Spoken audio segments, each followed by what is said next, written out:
Alhamdulillah Rabbil Alamin.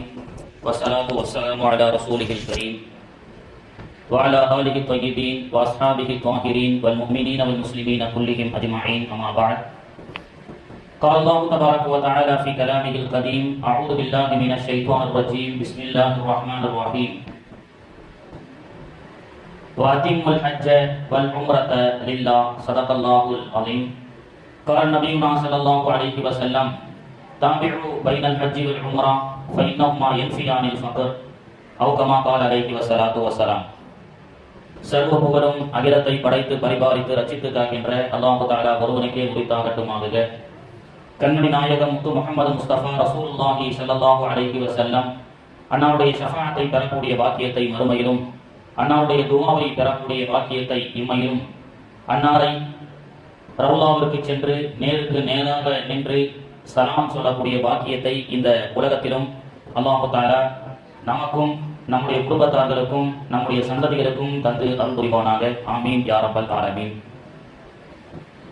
இந்த சிறப்புமிகு உம்ரா செல்ல இருக்கக்கூடிய முஅத்தமிரீன்களாக இருக்கக்கூடிய ஹாஜிகளை மற்றும் அந்த ஹாஜிகளை வழி அனுப்பி வைக்க அவர்களுடைய துஆவை நாடியவர்களாக வந்திருக்கக்கூடிய என் போன்ற மக்களே, இந்த சிறப்பான விழா அல்லாஹ்வுடைய கிருபையிலே மதீனா பள்ளிவாசல் என்று மதீனாவுடைய பெயரை தாங்கிய இந்த பள்ளியிலே, இந்த பள்ளியினுடைய தலைவராக இருக்கக்கூடிய ஹாஜி அத்தா அவர்களுடைய தலைமையிலே சிறப்பாக நடைபெற்றுக் கொண்டிருக்கின்றது.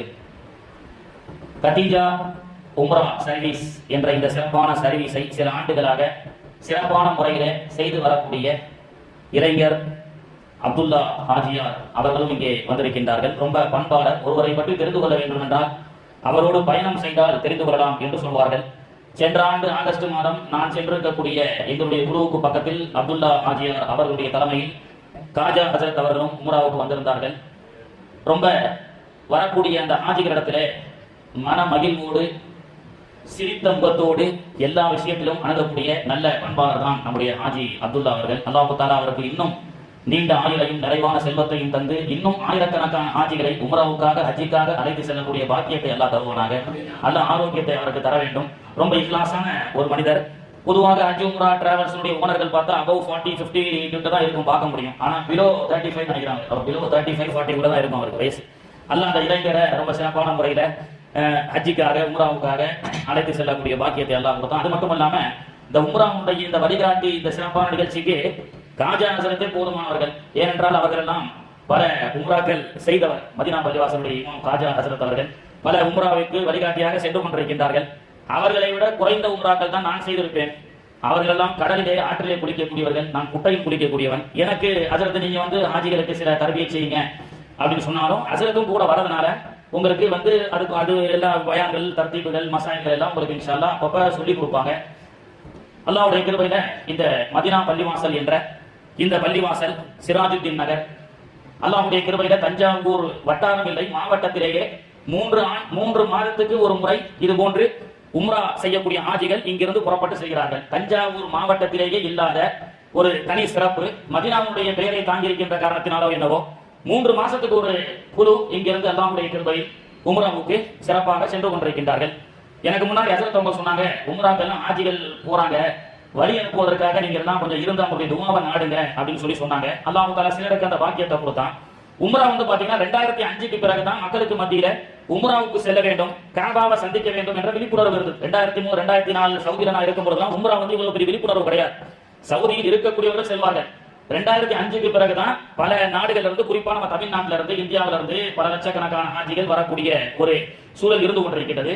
ஆனா அல்லாஹ்வுடைய கிருபையில பாத்தீங்கன்னா மதீனா பள்ளிவாசல்ல 3 மாசத்துக்கு ஒரு முறை அல்லாஹ்வுடைய கிருபையில குறைந்தது ஒரு குழு இங்கிருந்து உம்ராவுக்காக சென்று கொண்டே இருக்கிறது. ஏன் இந்த சிறப்பு தெரியுமா? மற்ற இடத்துல பாத்தீங்கன்னா பள்ளிவாசல்ல ஜமாத் சார்பா இப்படி ஒரு ஏற்பாடுகள் சில இடங்கள்ல செய்யறாங்க, ஹஜ்ஜிக்கு செய்யறாங்க. அதாவது உம்ராவுக்கு ஒரு 3 மாசத்துக்கு முன்னாடி இன்னொரு குழு சென்றது. அந்த குழு இடத்துல எல்லாம் செல்லக்கூடிய ஹாஜிகள் இடத்துல, ஹாஜி எங்களுக்காக துஆ செய்யுங்க. ரவுலாவுக்கு சென்றால் பொதுவா அதாவது வழியனுப்பு வந்திருக்கக்கூடிய நாம செய்ய வேண்டியது என்ன அப்படின்றத உங்களுக்கு தெரிஞ்சுக்கணும். ஹஜ்ஜிக்கு செல்லக்கூடிய உம்ராவுக்கு செல்லக்கூடிய ஹாஜிகளை சந்திச்சா இறையில்லமான காபாவிலே சென்று எனக்காக துஆ செய்யுங்கள். ஏன்னா அங்கதான் ரொம்ப சிறப்பான ஒரு இடம் இருக்கு. உலகத்திலேயே 70,000 மலக்குகள் ருக்குனே யமான் என்ற அந்த சொல்லக்கூடிய அந்த இடத்திலும் இப்ராஹிம் அலைஹிஸ்ஸலாமுடைய கால் பாதம் உள்ள அந்த இடம் கிட்டத்தட்ட ஒரு 2 அடி இருக்கக்கூடிய அந்த இடம் தவாஃபுடைய ஆரம்ப இடம். காபாவுடைய ஒரு மூலை ருக்னே யமான். உலகத்தில் எங்கும் இல்லாத சிறப்பு அந்த மக்காவிற்கு உண்டு என்று சொன்னார்கள் ஸல்லல்லாஹு அலைஹி வஸல்லம். என்ன தெரியுமா? ஏன் மக்காவுக்கு செல்லக்கூடிய ஹாஜிகள் இடத்துல, உம்ராவுக்கு செல்லக்கூடிய ஹாஜிகள் இடத்துல எங்களுக்காக துஆ செய்யுங்க நம்ம சொல்றோம் தெரியுமா? ஏனென்றால் உலகத்தில் எங்கும் இல்லாத ஒரு சிறப்பு மக்காவுக்கு உண்டு. ஹஜருல் அஸ்வத் கல்லுக்கு முன்பாக இருக்கக்கூடிய ருக்னே யமான் தவாஃபினுடைய ஆரம்ப இடம். அந்த இடத்திலே பெருமானார் ஸல்லல்லாஹு அலைஹி வஸல்லம் அவர்கள் சொன்னார்கள், ரப்பனா ஆதினா ஃபித் துன்யா ஹஸனதம் வ ஃபில் ஆখিরাতি ஹஸனதம் வ கினா அஸாபன்னார் என்ற துஆ. அதையும் தாண்டி அந்த இடத்தில் நம்முடைய எல்லா தேவைகளுக்கும் துஆ செய்கின்றோம். நம்மிடத்தில் யாரெல்லாம் துஆ செய்ய சொன்னார்களோ அவர்களுக்காக செய்கின்றோம். ஏன் தெரியுமா?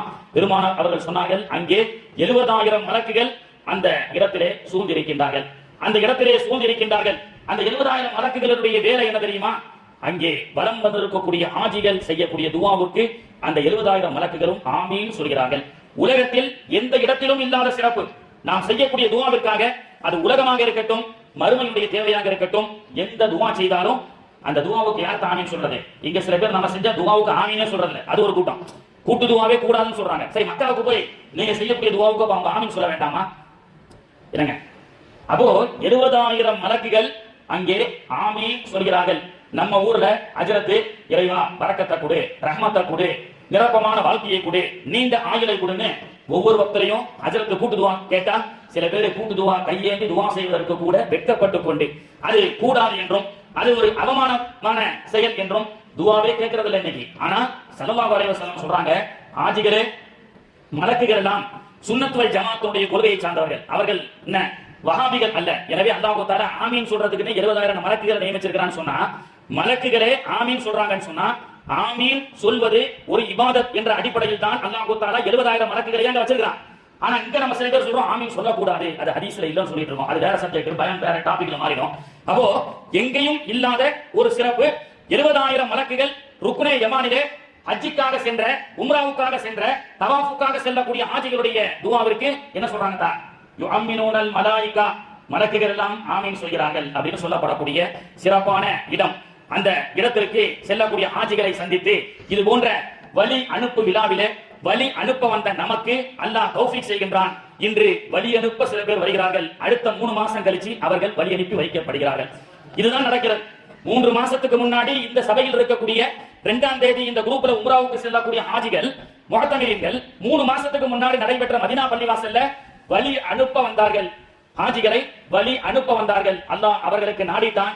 ஹாஜிகள் அங்கே சென்று துஆ செய்து விட்டார்கள். யா அல்லாஹ், எங்களை வழி அனுப்ப வந்த ஹாஜிகளுக்கும் அந்த பாக்கியத்தை கொடு என்று அவர்கள் துஆ செய்தார்கள். இன்று அவர்கள் வழி அனுப்பப்பட இருக்கிறார்கள். அல்லாஹ் அதை வைத்து தான் பாக்கியத்தை கொடுக்கிறான். இன்னொன்னு, ஹஜ்ஜிக்காக உம்ராவுக்காக செல்லக்கூடிய ஹாஜிகள் இடத்துல ஒன்று துஆவை நாடுவது. ஸல்லல்லாஹு அலைஹி வஸல்லம் அவர்களே துஆவை நாடுனாங்க. உமர் ரலியல்லாஹு அன்ஹு அவர்கள் அல்லாஹ்வுடைய தூதர் இடத்துல யா ரசூலல்லாஹ் உம்ராவுக்கு போறேன்னு சொன்னாங்க. அல்லாஹ்வுடைய தூதர் துஆவின் களஞ்சியம். அப்படியா, உம்ராவுக்கு போறீங்களா உமரே? லா தன்சவுனா மின், எனக்காக துஆ செய்வதை நீங்கள் மறந்து விடாதீர்கள் என்று சொன்னார்கள். யார்? அல்லாஹ்வுடைய தூதர் அவர்கள். உம்ராவுக்கு செல்லக்கூடிய ஹாஜிகளுடைய துஆவை நாட வேண்டும் என்று நமக்கு கற்றுக் கொடுத்த நபிகள் நாயகம் ஸல்லல்லாஹு அலைஹி வஸல்லம் அவர்கள் உம்ராவுக்காக ஹஜ்ஜிக்காக செல்லக்கூடிய ஹாஜிகளை கண்டால் எனக்காக துஆ செய்வதை நீங்கள் மறந்து விடாதீர்கள் அப்படின்னு சொல்லக்கூடிய ஒரு சுன்னத்து, வழி அனுப்பி வைக்கப்படக்கூடிய ஒரு சுன்னத்தும் கூட நபிகள் நாயகத்துடைய சுன்னத்தாக இருக்கிறது. வேண்டுமென்றால் சில பேர் சொல்லலாம், பெருமைக்காக 3 மாசத்துக்கு ஒரு தடவை மதீனா பள்ளிவாசல்ல மைக்க போட்டு உம்ராவுக்கு போறாங்க. இது பெருமை அல்ல, இது ஒரு நபி வழி என்பதை நாம் தெரிந்து கொள்ள வேண்டும். வழி அனுப்பி வைக்க வந்த அனைத்து ஹாஜிகளும் வழி அனுப்பி வைக்கப்படுகிறார்கள். அதையும் தாண்டி இன்னொன்று, ஹஜ்ஜிக்காக உம்ராவுக்காக செல்லக்கூடிய ஹாஜிகளுக்கு நாம் சொல்ல வேண்டியது என்ன? மதீனாவுக்கு சென்றால் எம்பெருமான் ரஹ்மத்துல்லில் ஆலமீன் சர்தார் நபி ஸல்லல்லாஹு அலைஹி வஸல்லம் அவருடைய தர்பாருக்கு சென்றால் என்னுடைய ஸலாத்தை எத்தி வையுங்கள். அல்லாஹ்வுடைய தூதருடைய தர்பாருக்கு சென்றால் என்னுடைய ஸலாத்தை எத்தி வையுங்கள். ஏன் தெரியுமா? மன் ஸாரி, நான் இறந்ததற்கு, வஃபாத்தானதற்கு, இந்த உலகத்தை விட்டு பிரிந்ததற்கு பிறகும் மதீனாவிலே வந்து என்னை ஜியாரத் செய்பவர்கள் என்னை ஹயாத்தோடு சந்திப்பவர்களை போன்று என்று பெருமானார் அவர்கள் சொன்னார்கள். எனவே தான் அஸ்ஸலாத்து வஸ்ஸலாமு அலைக்க யா சய்யிதுல் அம்பியா ரஹ்மத்துல்லில் ஆலமீன் நபிகள் நாயகம் ரசூலுல்லாஹி ஸல்லல்லாஹு அலைஹி வஸல்லம் அப்படிப்பட்ட அந்த பேர் பாக்கியத்தை அல்லாஹ் தஆலா உம்ராவுக்கு செல்லக்கூடிய, ஹஜ்ஜிக்காக செல்லக்கூடிய ஹாஜிகளுக்கு அல்லாஹ் தருகின்றானே, அப்படி அவர்கள் நபிகள் நாயகத்துடைய ரவுலாவுக்கு சென்றால் அவர்கள் தர்பாரிலே சென்று இந்த அடியானுடைய ஸலாத்தையும் சொல்லுங்கள் என்று நாம் சொல்லி அனுப்பி அந்த ஸலாத்தை எத்தி வைக்கக்கூடியவர்களாக வழி அனுப்பி வைக்க வந்த என் போன்ற நாம் எல்லாம் சொல்ல வேண்டும். ஒன்று, உம்ராவுக்காக ஹஜ்ஜிக்காக வழி அனுப்ப வந்த ஹாஜிகளுக்கு நாம் சொல்ல வேண்டியது என்ன? எங்களுக்காக துஆ செய்யுங்கள். இரண்டாவது, மதீனாவுக்கு சென்றால் எஜமானுடைய தர்பாரிலே எங்களுடைய ஸலாத்தை தெரிவித்து வையுங்கள் அப்படின்னு சொல்லி. இங்கிருந்து 3 மாசத்துக்கு ஒரு தடவை உம்ரா போயிட்டே இருக்காங்க. வருஷம் பல ஹாஜிகள் இங்கிருந்து சென்று கொண்டே இருக்கின்றார்கள். அல்லாஹ் தஆலா சிலருக்கு வசதி வாய்ப்புகளை குறைச்சி கொடுத்ததுனால நினைச்ச நேரத்துக்கு போக முடியல. லட்சங்கள் உம்ரா 5-6 லட்சங்கள் ஹஜ்ஜிக்கு ஆகிறது. இறைவா அந்த பரக்கத்தை எனக்கு தானே அன்றாடம் கேட்டுக் கொண்டிருக்கின்றோம், அதற்காக உழைத்துக் கொண்டிருக்கின்றோம்.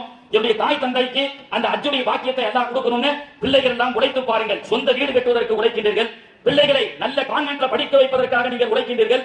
அதே உழைக்கக்கூடிய நீங்கள் என்னுடைய வயசான அத்தா அம்மாவை ஹஜ்ஜிக்காக அனுப்பணும் இறைவா, அதுக்கு பரக்கத்தை கொடுத்து உழைச்சி பாருங்க, அல்லாஹ் பரக்கத்தை அள்ளி கொடுப்பான். அப்போ மதீனாவுக்கு சென்று பெருமானாருடைய தர்பாரிலே என்னுடைய சலாத்தை தெரிவிச்சுக்கிறேன்னு சொல்லி அனுப்பிட்டே இருக்கோம். 5 வருஷமா சொல்றாரு, 10 வருஷமா சொல்றாரு. இங்கிருந்து புறப்பட்ட எல்லா ஆஜிகளும் அங்கே சென்று பேர் சொல்லி சொல்ல முடியாது, நேரம் இருக்காது. அதனால அங்கே சென்று ஆஜிகள் என்ன சொல்லுவாங்க, ஆஜிமார்கள் என்ன சொல்லுவாங்க, என்னிடத்தில் யாரெல்லாம் சலாம் அமானிதமாக எத்தி வைத்தார்களோ அத்தனை சலாத்தையும் அல்லாஹ்வுடைய தூதரான நபிகள் நாயகம் ஸல்லல்லாஹு அலைஹி வஸல்லம் அவர்களே உங்களுக்கு எத்தி வைக்கிறேன் என்று சொன்ன மாத்திரத்திலேயே இன்னாருடைய மகன் இன்னார், இன்னாருடைய மகன் இன்னார் என்று பெருமானார் அவர்களுக்கு சலாம் சென்று கொண்டே இருக்கும். அப்படி செல்லக்கூடிய நேரத்திலே 5 ஆண்டுகளாக ஒரு அடியார் இந்த தஞ்சாவூரில் இருந்தோ அல்லது உலகத்தில் எந்த மூலையில் இருந்தோ செல்லக்கூடிய ஆதிகளுக்கெல்லாம் என்னுடைய சலாத்தை தெரிவிக்கீங்க, என்னுடைய சலாத்தை சொல்லுங்க சொல்லும் போது பெருமானார் அவர்கள் 5 ஆண்டுகளாக இன்னார் அமானிதமாக மட்டுமே சலாத்தை எங்கோ இருந்து சொல்லிக் கொண்டிருக்கக்கூடிய அந்த அடியார், இறைவா அந்த அடியாரை நான் பார்க்க வேண்டும், அவரை இந்த மதீனாவுக்கு அழைத்து வா என்று பெருமானார் அவர்கள் துஆ செய்து விட்டார். அல்லாஹ் எங்கு இருந்தாலும் நம்ம இழுத்து கொண்டு சென்று மதீனாவுக்கு அழைத்து செல்வான். அப்போ சலாம் சொல்லி அனுப்பி கொண்டே இருக்கின்றோம். யாரு பாருது சலாம் சொல்லி அனுப்பிட்டே இருக்கிறாங்க. ஒரு காலத்துல அவர் வர வேண்டாமா மதீனாவுக்கு என்று யார் நமக்காக துஆ செய்வது, யார் துஆ செய்வது, யார் துஆ செய்யறா சொல்லுங்க. நபி ஸல்லல்லாஹு அலைஹி வஸல்லம் அவர்கள் துஆ செய்கிறார்கள். 5 ஆண்டுகளாக 10 ஆண்டுகளாக ஊரில் இருந்து வரக்கூடிய ஹாஜிகள் இன்னார் சலாம் சொன்னார், இன்னார் சலாம் சொன்னார் என்று சலாத்தை பெருமானார் அவர்களுக்கு எத்தி வைக்கப்படக்கூடிய நேரத்திலே அந்த அன்னாரையே அழைத்து வாருங்கள் என்று பெருமானார் அவர்கள் துஆ செய்துவிட்டால் மதீனாவுக்கு அல்லாஹ் அழைத்து செல்வான். இந்த சங்கிலி தொடர் தான் 3 மாசத்துக்கு ஒரு தடவை ஹாஜிகளுக்கு நம்ம சலாம் சொல்லி அனுப்புறோம். ஹாஜிகள் இடத்துல துஆவை நாடி நம்ம அனுப்பும் போது அல்லாஹ் தஆலா நம்மை அழைத்து செல்கின்றான். எனவே தான் இது போன்ற சிறப்பான அவையிலே அமர்ந்து ஹாஜிகளுடைய துஆவை பெற வேண்டும் என்று ஹஜ்ரத் அவர்கள் சொன்னார்கள். இப்போ வழி அனுப்ப வந்த நமக்குண்டான செய்தி என்ன என்பதை நாம் தெரிந்து கொண்டோம். இப்போ செல்லக்கூடிய ஹாஜிகள் உம்ரா என்பது 4 விஷயத்தை கொண்டு அமைக்கப்பட்டிருக்கிறது. விவரமான செய்திகளை இன்ஷா அல்லாஹ் செல்லக்கூடிய வழியில் கூட இருந்து ஹஜ்ரத் அவர்கள் உங்களுக்கு சிறப்பான முறையில் வழிகாட்டுவார்கள். நேரம் குறைவாக இருக்கிறது, குறைந்த நேரத்தில் சில செய்திகளை மட்டும் சொல்லி நான் முடித்து விடுகின்றேன். உம்ராவுக்காக வீட்டிலிருந்து புறப்படுகின்றோம். உம்ராவுடைய முதல் அமல் இஹ்ராம், ஹராமாக்கப்பட்ட ஆடை. ஆண்களுக்கு தையல் இல்லாத மேலாடை கீழாடை, பெண்களுக்கு போற்றிருக்கக்கூடிய ஆடை இஹ்ராமுடைய ஆடை. அது என்ன அதற்கு ஹராமான ஆடை, ஹராம்னா தப்பான வார்த்தை கிடையாது, புனிதமான ஆடை.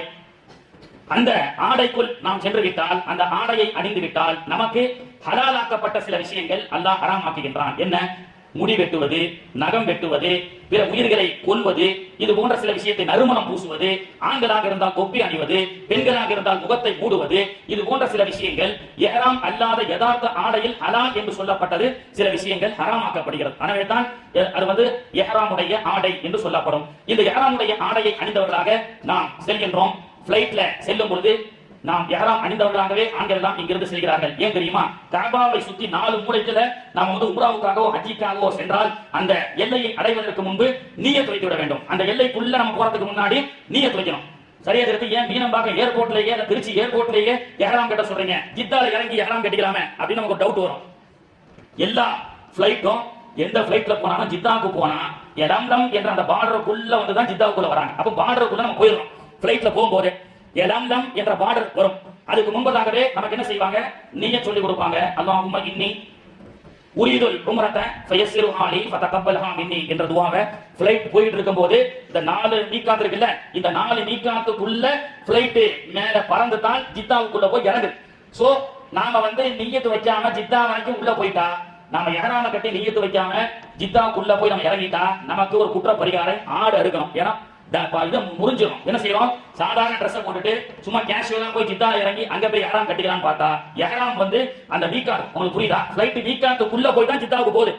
அதனால தான் இங்க இருந்து இஹ்ராம் கட்டுறோம். நிறைய பேர் கேட்பாங்க, ஏன் இருந்து ஜித்தால போய் கட்டிக்கலாமே? அப்படி ஜித்தால போய் கட்டிக்கிட்டு நியத் வச்சிட்டா நீங்க அங்க சென்று ஒரு குற்ற பரிகாரம் ஆடை அறுக்க வேண்டும், அதற்கு நிகராக கஃபாராவாக. எனவே தான் அந்த அபாயகரமான செயல் வந்துவிடக் கூடாது என்பதற்காகத்தான் இங்கிருந்து இஹ்ராம கட்டிட்டு நாம ஃளைட்ல ஏறி போறோம். போய் நாம செல்லக்கூடிய வழியில எலம்லம் என்ற பார்டர் வருவதற்கு முன்பு நமக்கு என்ன சொல்றாங்க? மீகாத் நெருங்கி விட்டோம், எல்லோரும் நியத் செய்து கொள்ளுங்கள். நியத் முதல்ல செஞ்சிட்டோம்.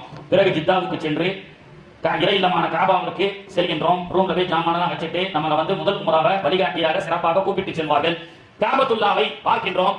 காபத்துல்லாவை பார்க்கக்கூடிய அந்த ஆனந்த பரவசம் அடையக்கூடிய அத்தனை ஆஜிகளுக்கும் பெருமானார் ஸல்லல்லாஹு அலைஹி வஸல்லம் அவர் சொன்னார்கள், காபத்துல்லாவை பார்த்தால் அல்லாஹ் தஆலா துஆவை ஏற்றுக்கொள்வான். அந்த நேரத்துல போய் நம்ம நின்றுகிட்டு காபத்துல்லாவை நம்ம தலை குனிந்துகிட்டே வருவோம். நமக்கு கண் முன்னாடி காபத்துல்லா முழுமையாக தெரிந்ததற்கு பிறகு ஹஜ்ரத் அவர்களோ அல்லது அப்துல்லா ஹாஜியாரோ எல்லோரும் காபத்துல்லாவை பாருங்கள் என்று சொன்ன மாத்திரத்திலேயே அந்த காபத்துல்லாவை பார்த்த ஆனந்த பரவசம் அடையக்கூடிய அந்த சூழலிலே பார்த்த மாத்திரத்திலேயே அல்லாஹ் தஆலா துஆவை ஏற்றுக்கொள்கின்றான். சில பேருக்கு என்னதான் நம்ம மகனுக்காக துவா செய்ததா மருமகளுக்காக துவா செய்ததா அங்க கன்ஃபியூஷன் ஆகிட்டே இருக்கும். அதனால தான் நம்முடைய முன்னோர்கள் நமக்கு கற்றுக் கொடுத்தாங்க, காபத்துல்லாவை பார்த்த உடனே ஹோல்சேலா ஒரு துவா செய்யணும். என்ன துவா? இறைவா, நான் இந்த காபத்துல்லாவை பார்த்த வரக்கத்தை கொண்டு நான் என்ன துவா எல்லாம் கேட்கிறேனோ எல்லா துவாவையும் கபூல் செய். முடிஞ்சு போச்சு.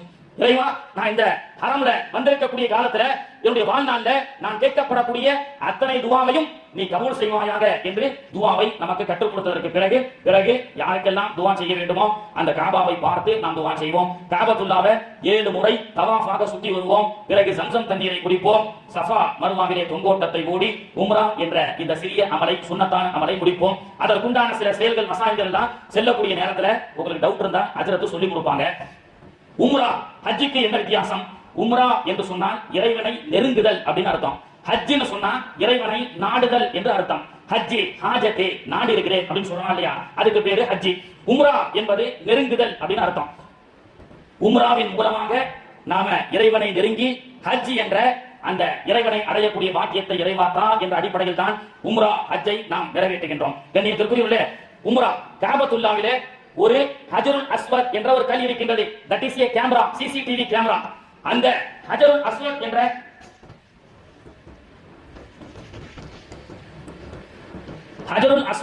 அந்த கல்லை யாரெல்லாம் முத்தமிடுகின்றார்களோ அல்லது தூரத்தில் இருந்து அதை பார்த்து இஷாரா செய்கின்றார்களோ அவர்களுக்கு அல்லாஹ் தஆலா சொர்க்கத்தை தருவான். அந்த ஹஜருல் அஸ்வத் நாளைக்கு சொர்க்கத்துக்காக அவருக்கு பரிந்துரை செய்யும் என்று சொல்லப்பட்டது. ஹஜருல் அஸ்வத் என்பது இப்னு அப்பாஸ் ரலியல்லாஹு அன்ஹு சொல்றாங்க, அல்லாஹ்வோடு முசாபா செய்யக்கூடிய பாக்கியம் ஹாஜிகளுக்கு கிடைக்கிறது. வீட்டுக்கு வந்த விருந்தாளி நம்ம முசாபா செய்யறோம் இல்லையா, அத மாதிரி ஹாஜிகள் வஃப்துல்லா என்று சொல்லக்கூடிய உம்ராவுக்கு செல்லக்கூடிய ஹாஜிகளோடு அல்லாஹ் முசாபா செய்கிறான். அல்லாஹ்வுடைய விருந்தாளிகளோடு அல்லாஹ் முசாபா செய்கிறான். அல்லாஹ்வை முசாபா செய்யக்கூடிய பாக்கியம் எப்பொழுது கிடைக்கிறது தெரியுமா? ஹஜருல் அஸ்வத் இதுல்லா. ஹஜருல் அஸ்வத் என்பது அல்லாஹ்வுடைய கை அப்படின்னு ஸல்லல்லாஹு அலைஹி வஸல்லம் அவர்கள் சொன்னார்கள். ஹஜருல் அஸ்வதை தொட்டு முத்தமிட வாய்ப்பிருந்தால் முத்தமிடுகின்றோம். தூரத்திலிருந்து அதை இஷாரா செய்கின்றோம். அந்த ஹஜருல் அஸ்வத்தை முத்தமிடுவதன் காரணமாக அல்லாஹ்வோடு முசாபா செய்யக்கூடிய பாக்கியத்தை அல்லாஹ் தருகின்றான். இந்த பாக்கியம் ஹாஜிகளுக்கு கிடைக்கின்றது. அடுத்தபடியாக மா ஜம்சம், உலகத்தில் எங்கும் இல்லாத சிறப்பான தண்ணீர் மா ஜம்சம் என்று சொல்லக்கூடிய தண்ணீரை அல்லாஹ் தஆலா வைத்திருக்கின்றான். உலகத்தில் ஒரு தண்ணீர் அதை குடிப்பதன் போது நாம் என்ன நிய்யத் வைக்கின்றோமோ அந்த நிய்யத்தை கபூல் செய்யப்படக்கூடிய சிறப்பான பரக்கத்துடைய தண்ணீர் ஜம்சமுடைய தண்ணீர். ஊருக்கு வந்தா ஜம்சம் தண்ணிய பரக்கத்துக்காக குடிங்கன்னு சொல்லி சின்ன கிளாஸ்ல கொடுப்பாங்க. என்னதா ஊருக்கு வந்தா அதுக்கு பரக்கத்துக்காக குடிங்க, பரக்கத்துக்காக குடிங்க. அங்கே சென்றால் பரக்கத்தா குடிங்க. ஹஜ்ஜிக்காக உம்ராவுக்காக மக்காவுக்கு சென்றால் ஜம்சம் தண்ணியை பரக்கத்தா குடிங்க. நாடின் நரம்பெல்லாம் ஜம்சம் தண்ணீர் ஓடட்டும் உங்களுடைய உடலிலே.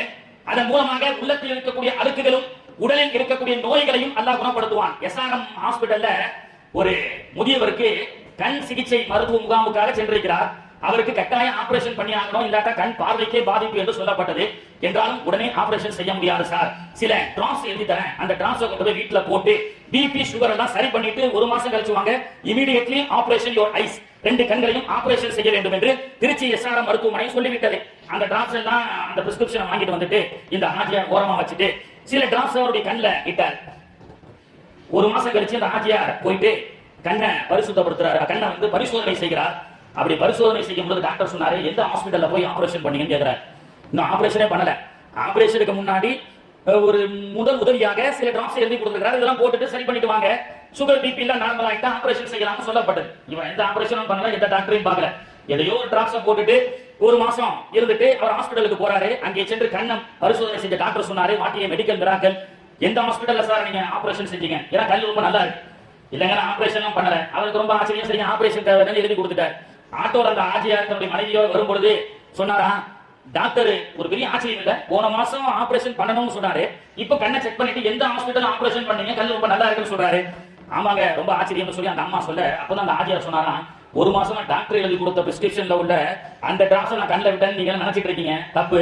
நான் அந்த காலி டப்பாவோட சம்சம் தண்ணியை ஊத்தி டெய்லி கண்ட ஊத்திட்டு இருந்தேன். சம்சம் தண்ணியை எந்த நியத்துக்காக பயன்படுத்துகின்றோமோ அதை அல்லாஹ் தஆலா அந்த நியத்தை கபூல் செய்வான் என்று சொன்னார்களே, அந்த ஹாஜியாருடைய நியத்தை பாருங்க. ஒரு பல ஆயிரம் ரூபாய் மதிப்புடைய ஒரு ஆபரேஷன், மல்டி ஸ்பெஷாலிட்டி ஆபரேஷன் செய்யப்பட்ட செய்தால் எந்த நிவாரணம் கிடைக்குமோ அது சம்சம் நீரில் அவருக்கு கிடைக்கிறது. பல கோடி ரூபாய் மல்டி ஸ்பெஷாலிட்டி ஹாஸ்பிடலில் இருக்கக்கூடிய எக்யூப்மெண்ட்ஸ்களால் குணப்படுத்த முடியாத, பல அறுவை சிகிச்சை டாக்டர்களால் குணப்படுத்த முடியாத நோய் நிவாரணத்தை அல்லாஹ் தஆலா சம்சம் நீரில் வைத்திருக்கின்றான். எனவே தான் அங்கே சென்றால் பரக்கத்தாக குடிங்க. ஊருக்கு வந்தா ஒரு ஆளுக்கு ஒரு ஹாஜிக்கு ஒரு பாஸ்போர்ட்டுக்கு 5 லிட்டர் தான். ஹாஜியார் கொஞ்சமா குடிங்க, பரக்கத்துக்காக குடிங்க. ரெண்டும் பரக்கத்து தான். அங்கே சென்றால் என்னதான், அங்கே சென்றால் பரக்கத்தா குடிங்க, ஊருக்கு வந்தா பரக்கத்துக்காக குடிங்க. அப்போ அல்லாஹ்வை செல்லக்கூடிய ஹாஜிகளை அல்லாஹ் அஜ்ருல் அஸ்வதை முத்தமிடுவதன் மூலமாக அல்லாஹ் முசாபா செய்கின்றான். வந்த விருந்தாளிகளுக்கு வயிறாக அல்லாஹ் தஆலா நோய் குணமடையக்கூடிய, உள்ளத்தில் இருக்கக்கூடிய பிணக்குகளை குணமடைக்கக்கூடிய, செய்யக்கூடிய உலகத்தில் இருக்கக்கூடிய உலக மறுமைக்குண்டான எல்லா தேவைகளுடைய விஷயத்திலும் அருமருந்தாக குணமளிக்கக்கூடிய, ஹாஜிகத்துகள் நிறைவேற்றப்படக்கூடிய, உலகத்தில் எங்கும் இல்லாத தண்ணீரை அல்லாஹ் தஆலா சம்சம் என்ற சிறப்பான தண்ணீரை கொண்டு அல்லாஹ் தஆலா ஹாஜிகளை கண்ணியப்படுத்துகின்றான். எனவே தான் அங்கே மக்காவில் இருந்து ஒருவர் சம்சம் நீர் குடிக்காம நார்மல் வாட்டர் அவர் குடிச்சாருன்னு சொன்னா அவரை விட ஒரு விவரம் இல்லாதவர் யாரும் இல்லை என்று சொல்ல முடியாது. ஏன்னா மக்காவில் இருக்கக்கூடிய காலத்துல ரூமுக்கு வந்தா பிஸ்லரி போன்ற யதார்த்த வாட்டர்கள் நமக்கு கொடுக்கப்படும். ஆனால் சில ஆஜிகளை நான் பார்த்திருக்கின்றேன், ஒரு டிராப் தண்ணி கூட மக்காவில் இருக்கக்கூடிய காலத்துல சாதா தண்ணி குடிக்க மாட்டாங்க. ஒரு பாட்டில் எடுத்து போய் தண்ணியை குடிச்சு வச்சு நாடி நரம்பெல்லாம் சம்சம் தண்ணீரை குடிக்கக்கூடிய ஆஜிகளாக நாம் பார்க்க முடியும். எனவே வழக்கத்தாக சம்சம் தண்ணியை குடிக்க வேண்டும். மக்கா சிறப்பான பூமி. அங்கே இருக்கக்கூடிய ஒவ்வொரு அத்தாட்சிகளும் அல்லாஹ்வுடைய அத்தாட்சிகள். எதையும் நாம் யதார்த்தமாக நாம் நினைத்துவிடக் கூடாது. அங்கே புறாக்கள் எல்லாம் சில இடங்களிலே பறந்து கொண்டிருக்கும். ஹாஜிகள் அந்த புறாக்களுக்கு எல்லாம் தீ போடுவார்கள். அந்த புறாக்களுக்கு கூட வரலாறு ஒன்று என்று நமக்கு வரலாற்று ஆசிரியர்கள் சொல்லிக் கொடுக்கிறார்கள். அந்த புறாக்கள், மக்காவை சுற்றி வரக்கூடிய அந்த புறாக்கள் இருக்கின்றதே, அது நம்ம ஊர் புறாவை போன்று சாதாரண புறாக்கள் அல்ல. மக்காவில் இருக்கக்கூடிய ஒவ்வொன்றும் வரலாற்று சின்னத்துக்குரியது. வரலாற்று ஆசிரியர்கள் சொல்லிக் கொடுக்கின்றார்கள், சௌரி என்னும் குகையிலே தாகாம் மடியிலே தாளால பகை சூழ்ந்து தாக்கிய போது, தன் மீது கருணாகம் தீண்டிய போது, அருமையான தோழருக்கு துன்பம் ஏதும் வந்திராமல் பொறுமையோடு அதனை என்ற தூயவர் அபூபக்கர் சித்திக் ரலியல்லாஹு சௌரு குகையிலே பெருமானாரையும் அபூபக்கர் நாயகத்தையும் தாக்க வந்த போது 2 புறாக்களுடைய முட்டையிடுவதை கொண்டு அல்லாஹ் எதிரிடத்திலிருந்து சித்திக் நாயகத்தையும் ரசூலுல்லாஹையும் பாதுகாத்தானே, அந்த புறாக்கள் முட்டையிலிருந்து உருவெடுக்கப்பட்ட வம்சாவளியை சார்ந்தவர்கள் தான் இந்த பறக்கக்கூடிய புறாக்கள் என்று சொல்லப்பட்டது. அங்கே இருக்கக்கூடிய புறாக்கள் கூட ஹபீப் நாயகம் ஸல்லல்லாஹு அலைஹி வஸல்லம் அவர்களையும் சித்திக் நாயகத்தையும் பாதுகாக்கப்பட்ட புறாக்கள் என்று சொல்லப்பட்டது. அங்கே பறக்கக்கூடிய புறாக்கள் கூட சராசரி உங்கள் வீட்டில் பறக்கக்கூடிய பறவைகளை போன்று நீங்கள் பார்க்க கூடாது, அதை சிறப்பு வாய்ந்த புறாக்கள் என்று நமக்கு சொல்லிக் கொடுக்கின்றார்கள். இப்படியாக நிறைய தரிசனங்களை அங்கே சென்று நாம் சொல்கின்றோம். கதீஜத்துல் குப்ரா ரலியல்லாஹு அன்ஹா அவர்கள் அடங்கியிருக்கின்ற ஜன்னத்தே முஅல்லா அன்னை அவர்களுடைய ஜியாரத் எல்லோருடைய முகமும் கபரை நோக்கித்தான் கபரஸ்தானிலே வைக்கப்படும். கதீஜா ரலியல்லாஹு அன்ஹா அவருடைய முகம் மட்டும் அல்லாஹ்வை பார்த்துக் கொண்டிருக்கும். அல்லாஹ் தஆலா பெருமானார் அவர்கள் கதீஜா அம்மாவை அடக்கம் செய்யும் பொழுது கிப்லாவை நோக்கி வைப்பார்கள், முகம் வானத்தை நோக்கி இருந்தது. கிப்லாவின் பக்கமாக திருப்பினார்கள், முகம் வானத்தை நோக்கி இருந்தது. ஒரு கட்டத்திலே அல்லாஹ் சொன்னான், யா ரசூலல்லாஹ், அல்லாஹ்வுடைய தூதரே, என்னுடைய கதீஜா சராசரி கபராளிகளை போன்று காபாவை பார்க்க வேண்டாம், என்னை பார்க்கட்டும், கதீஜாவை நான் பார்த்துக் கொண்டே இருக்க வேண்டும் என்று ஆசைப்படுகின்றேன் என்று சொல்லப்பட்ட கதீஜா நாயகனுடைய ரவுலா ஜன்னத்துல் முஅல்லாவிலே நமக்கு கிடைக்கிறது. இப்படியாக பல சிறப்பு வாய்ந்த விஷயங்களை நாம் செல்ல போவதை தாண்டி மதீனா जन्नत में मदीना नहीं है लेकिन मदीना में जन्नत है, जन्नत में मदीना नहीं है लेकिन मदीना में जन्नत है. உலகத்திலே ஒருவர் நான் சொர்க்கத்துக்கு சென்று வந்து விட்டேன் என்று சொல்லக்கூடிய பாக்கியம் மதீனாவுக்கு செல்வதை கொண்டு கிடைக்கிறது. மதீனாவுக்கு செல்வதை கொண்டு கிடைக்கின்றது. ஏனென்றால் பெருமானார் ஸல்லல்லாஹு அலைஹி வஸல்லம் அவர்கள் சொன்னார்கள், மா பைன பைத்தி வ மின்பரி ரௌலாத்துல் ஜன்னா, என்னுடைய வீட்டிற்கும் என்னுடைய பள்ளிவாசலுக்கும் இடையில் இருக்கக்கூடிய அந்த இடம் சொர்க்கத்தின் ஒரு பகுதி என்று சொன்னார்கள். உலகத்தில் நம் போன்ற பாவிகளுடைய கால் பாதம் உலகத்தில் சொர்க்கத்தில் பட்டு வந்துவிட்டது என்ற பாக்கியம் அந்த ரவுலாவிலே சென்று தொழக்கூடியதை கொண்டு அல்லாஹ் தஆலா கொடுக்கின்றான். அந்த மதீனத்துடைய புழுதிக்கு கூட பெருமானார் அவர்கள் சொன்னார்கள், மதீனாவின் புழுதியை கண்டு நீங்கள் மூக்கை மூடாதீர்கள். சஹாபாக்கள் ஒரு பெரிய காத்தடிச்சு தூசி பறந்தது, தூசி பறந்தா என்ன செய்வோம், மூக்கை மூடுவோம். பெருமானார் அவர்கள் சொன்னார்கள், மூக்கை மூடாதீர்கள். குபாருல் மதீனா ஷிஃபாஉ மின் குல்லி தா, மதீனத்து புழுதியை நீ சுவாசித்தால், அந்த புழுதியை நீ சுவாசித்தால் ஷிஃபாஉ மின் குல்லி தா, அனைத்து விதமான நோய்களுக்கும் மருந்து உண்டு என்று சொன்னார்கள் அல்லாஹ்வுடைய தூதர் அவர்கள். துபுவத்து அர்தினா வ ஷிஃபாஉ மர்தினா, மதீனத்து மண்ணிலே பல கோடி ரூபாய் மதிப்புள்ள மல்டி ஸ்பெஷாலிட்டி ஹாஸ்பிடலில் கொடுக்க முடியாத ஆரோக்கியத்தை மதீனத்து மண்ணு கொடுக்கும் என்று பெருமானார் ஸல்லல்லாஹு அலைஹி வஸல்லம் அவர்கள் சொன்னார்கள். இப்படியாக செல்லக்கூடிய அந்த இடத்துடைய சிறப்புகளை தெரிந்து கொள்ள வேண்டும். அல்லாஹ்வுக்காக செல்ல வேண்டும். பொதுவாக அமலை பற்றி அல்லாஹ் சொல்லும் போது தொழுகையை வகீமுஸ் ஸலாத்த நிலை நாட்டுங்கள் என்று அல்லாஹ் சொல்வான். நோன்பை பற்றி சொல்லும் பொழுது நோன்பை பரிபூர்ணப்படுத்துங்கள் என்று அல்லாஹ் சொல்வான். அதே போன்று ஹஜ்ஜையும் உம்ராவையும் பற்றி அல்லாஹ் சொல்லும் போது வஅதிம்முல் ஹஜ்ஜ வல் உம்ரத லில்லாஹ், அல்லாஹ்வுக்காக செய்யுங்கள், எண்ணத்தை தூய்மைப்படுத்திக் கொள்ளுங்கள். தாபிஉ பைனல் ஹஜ்ஜி வல் உம்ரா ஃபஇன்னஹுமா யன்ஃபியானில் ஃபக்ர் வத்துனும், ஹஜ்ஜையும் உம்ராவையும் நிறைவேற்றுங்கள். உலகத்துல நமக்கு வறுமையே வரக்கூடாதா? வறுமைன்னு சொன்னா பணம் காசு மட்டும் கிடையாது. மௌத்தாகிற வரைக்கும் யாருடைய தயவும் இல்லாமல் நாம என்ன செய்யணும், சிக்கத்தாக வாழணும் அப்படின்ற ஆசை இல்லாதவர்கள் யாரும் இருக்க முடியாது. வறுமையே இல்லாமல் வாழணும். யாரிடத்தையும் கையேந்தி ஒரு 10 காசு கொடுங்க மகனாக இருந்தாலும் கேட்காமல் சுயத்தோடு வாழக்கூடியதை எல்லோரும் விரும்புவோம் அல்லவா? அப்படி விரும்பக்கூடியவர்களுக்கு ரசூல் ஸல்லல்லாஹு அலைஹி வஸல்லம் அவர்கள் சொல்லிக் கொடுக்கின்றார்கள், தாபிஉ பைனல் ஹஜ்ஜி வல் உம்ரா, ஹஜ்ஜையும் உம்ராவையும் நீங்கள் செய்யுங்கள். ஃபஇன்னஹுமா யன்ஃபியானில் ஃபக்ர், அது உங்களுடைய ஏழ்மையை அளிக்கும் என்று சொன்னார்கள். ஹஜ்ஜிக்காக உம்ராவுக்காக செலவிடக்கூடிய அந்த முதலீடு, அந்த முதலீட்டால் நீங்கள் தங்கத்தில் முதலீடு செய்யலாம். அது லாபமும் தரலாம், நஷ்டமும் தரலாம். ரியல் எஸ்டேட் என்று சொல்லக்கூடிய லேண்ட் ப்ரொமோட்டர்கள்ல நீங்க உங்களுடைய முதலீடுகளை செலுத்தலாம். அது அல்லாஹ் நாடினால் லாபம் கொடுக்கும், நஷ்டம் கொடுக்கும். ஆனால் ஒரு வியாபாரத்தை செய்யலாம், அது லாபமாகும் நஷ்டமாகும். என்றாலும் நீங்கள் ஹஜ்ஜிக்காக உம்ராவுக்காக செய்யக்கூடிய அந்த முதலீடு என்றும் நஷ்டமாகாது. இது நான் சொல்லவில்லை, நபிகள் நாயகம் ஸல்லல்லாஹு அலைஹி வஸல்லம் அவர்கள் நமக்கு சொல்லிக் கொடுக்கின்றார்கள். எனவே இதனுடைய வேல்யூல நிறைய தெரிஞ்சுக்கணும். ஒரு மக்காவுக்கும் மதீனாவுக்கும் காசு பணம் இருக்குன்னு நினைச்ச நேரத்துல போறோம், ஆனால் அங்கே சென்றால் அதனுடைய வேல்யூபிள் தெரியல. காபத்துல்லா முன்னாடி உட்கார்ந்துட்டு செல்போன் நோண்டிட்டு இருக்காங்க சில பேர் அங்கே சென்று என்ன செய்யறாங்க, வீடியோ போட்டுக் கொண்டிருக்கின்றார்கள். சில பேர் அங்கே சென்று வீடியோ கேம்ஸ் ஆடிக்கொண்டிருக்கின்றார்கள். அப்படித்தான் ஒரு அம்மா 2-3 வருஷத்துக்கு முன்னாடி ஹஜ்ஜிக்கு சென்று மினா என்ற அந்த டென்ட்ல தங்கி தான் ஹஜ்ஜுடைய எல்லா காரியத்தையும் செய்வோம். அந்த அம்மா டெய்லி போன் பண்ணி, அப்படியா என்னாச்சு, கல்யாணம் நடந்ததா நடக்கலையா அப்படின்னு ரொம்ப ஆக்ரோஷமா போன்ல பேசிருக்கு. கூட போற நம்ம காஜா ஹஜரத் மாதிரி ஒரு ஹஜரத்து, சரி அந்த அம்மாக்கு என்ன பிரச்சனை தெரியல, போன்ல கல்யாணம் நடந்ததா நடக்கலையா, என்னாச்சு நின்றுச்சா, ஏதோ ஒரு குடும்பத்துல கல்யாணம் என்றா சாதாரண செய்தியா அப்படின்னு சொல்லி ஹஜரத்தும், யா அல்லாஹ் அந்த அம்மாவுக்கு என்ன பிரச்சனையோ அதை தீர்த்து வைக்கணும் ஹஜரத் துஆ செஞ்சாரு.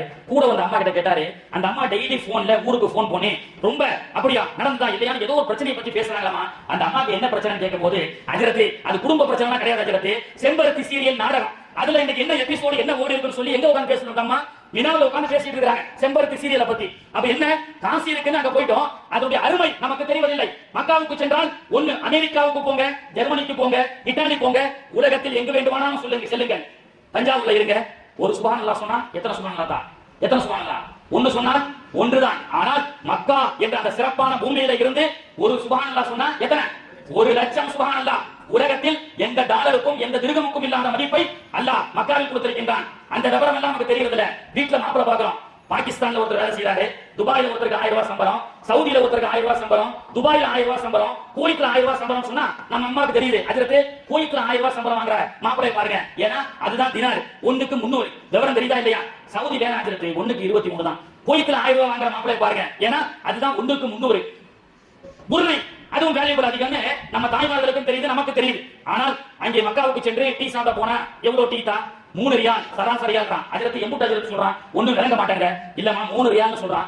3 ரியால்னா நம்ம ஊருக்கு எம்புட்டு ஹஜ்ரத், நம்ம ஊருக்கு 1 ரியாலுக்கு 23மா, 3 ரியால்னா 69 ரூபா வருது. 69 ரூபா கொடுத்து டீ குடிக்கிறதா கணக்கு பாக்குறோம். அங்கே சென்று நம்ம ஊர் காசுக்கும் இந்த ரியால் புதுசாக வாங்கப்பட்ட சவுதி காசுக்கும் நம்ம என்ன செய்யறோம், பெண்களும் ஆண்களும் கணக்கு பாக்குறோம். பேர பிள்ளைக்கு வீட்டுக்கு ஏதாவது ஜாமான் வாங்குறதா இருந்தா அஷர் ரியால் 10 ரியால் அஷர் ரியால். ஹஜ்ரத் அஷர் சொன்னா என்ன, 10 ரியால்னா நம்ம ஊருக்கு எம்புட்டு ஹஜ்ரத் 230. 1000 ரியால்னு சொன்னா 23,000 ரூபாய் அப்படின்னு சொல்லி 2300 அப்படின்னு சொல்லி ஒரு கணக்குகளை சொன்ன உடனே அதை கணக்கு பார்க்கக்கூடிய நாம அங்கே சென்றால் ஒரு சுப்ஹானல்லாஹ்வுக்கு 1,00,000 சுப்ஹானல்லாஹ் மறந்து விடுகின்றோம். வேல்யூபிள் தெரியல. உலகத்தில் எங்கும் இல்லாத வேல்யூபிளை அல்லாஹ் தஆலா நன்மையை மக்காவிலே கொடுத்திருக்கின்றான். அந்த சிறப்பான பூமிக்கு சென்று ஒரு வினாடி துளிகள் கூட நீங்கள் வீணாக்காமல் இறைவனுடைய அந்த அருளை பெற்று நிறைய நன்மைகளை நீங்கள் பெற்று வர வேண்டும். அது மட்டுமல்லாமல் மதீனாவுக்கு சென்றால் அங்கே நீங்கள் ரொம்ப கண்ணியத்தோடு நடந்து கொள்ள வேண்டும். இல்லை என்று சொன்னால் உங்களுடைய கண்ணியங்கள் அங்கே நீங்கள் கண்ணிய குறைவாக பேசுவதாலோ கண்ணிய குறைவாக நடந்து கொள்வதாலோ மதீனாவுக்கு சென்று சத்தம் போட்டு பேசினால் அங்கே பெருமானார் அவர்கள் துயில் சென்று கொண்டிருக்கக்கூடிய அந்த பூமியிலே சத்தமிட்டு பேசினால் அல்லாஹ் நன்மைகளை அளித்து விடுவேன் என்று சொல்லி காட்டுகின்றான். எனவே அப்படிப்பட்ட அந்த தர்பாருக்கு சென்றால் மிக கண்ணியத்தோடு அங்கே நடந்து கொள்ள வேண்டும். உயிரோடு இருக்கும் பொழுதும் நாம் கண்ணியத்தை கொடுக்க வேண்டும், மௌத்தாகிவிட்டாலும் கண்ணியத்தை கொடுக்க வேண்டும். மையத்தை அடக்கப்பட்ட உடனே உறவினர்கள் எல்லாம் சென்று விடுவார்கள்.